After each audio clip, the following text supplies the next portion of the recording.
Sir sir sir sir ಸೈಡಿಂದ sir yes sir sir yes sir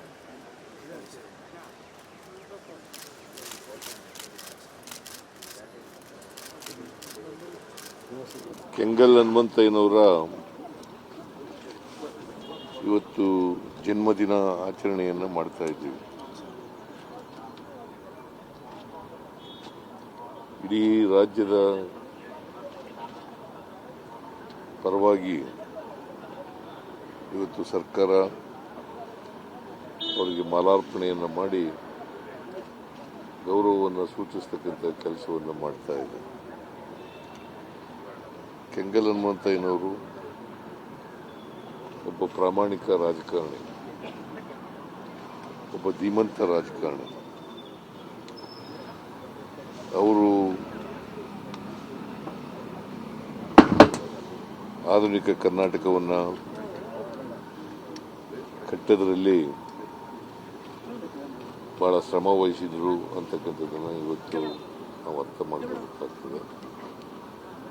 ಅವ್ರ ಕಾಲದಲ್ಲೇ ಈ ವಿಧಾನಸೌಧ ಆದದ್ದು. ಏಕೀಕರಣನೂ ಮಾಡಿಸ್ತಾರೆ ಅಪ್ಪಾಜಿ, ಏಕೀಕರಣನೂ ಮಾಡಿಸ್ತಾರೆ. ಹೌದೌದು. ಆಮೇಲೆ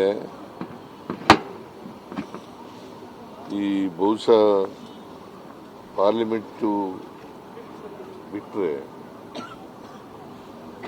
ಕರ್ನಾಟಕದ ರಾಜ್ಯಗಳಲ್ಲಿ ಇರ್ತಕ್ಕಂಥ ವಿಧಾನಸೌಧ ಇದೆಯಲ್ಲ, ಇದೇ ಭಾಳ ಸುಂದರವಾಗಿರ್ತಕ್ಕಂಥ ವಿಧಾನಸೌಧ. ಇದನ್ನು ಕೆಂಗಲ್ ಹನುಮಂತಯ್ಯನವರು ಅವರ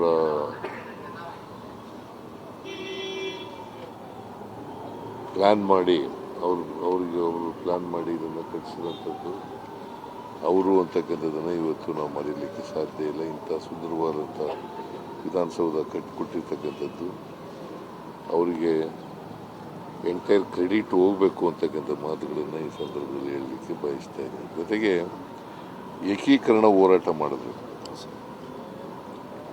ಇವತ್ತು ಕರ್ನಾಟಕ ಏಕೀಕರಣ ಆಗಿದ್ರೆ, ದೇಶದಲ್ಲಿ ಏಕೀಕರಣ ಆಗಿದ್ರೆ,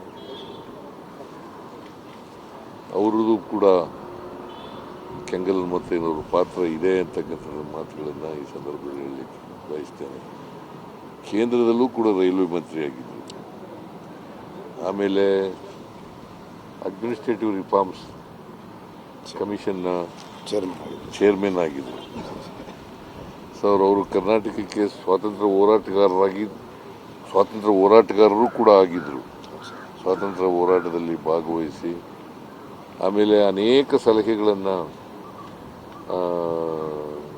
ಸಂವಿಧಾನ ರಚನಾ ಸಮಿತಿಗೆ ಕೊಟ್ಟಿದ್ದರು ಅಂತಕ್ಕಂಥದ್ದನ್ನು ಕೂಡ ಇವತ್ತು ನಾವು ಮರೀಲಿಕ್ಕೆ ಸಾಧ್ಯ ಆಗಲ್ಲ.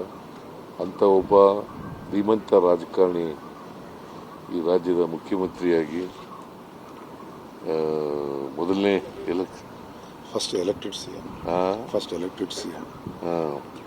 ಮೊದಲನೇ ಎಲೆಕ್ಟೆಡ್ ಚೀಫ್ ಮಿನಿಸ್ಟರ್ ಆಗಿದ್ದರು.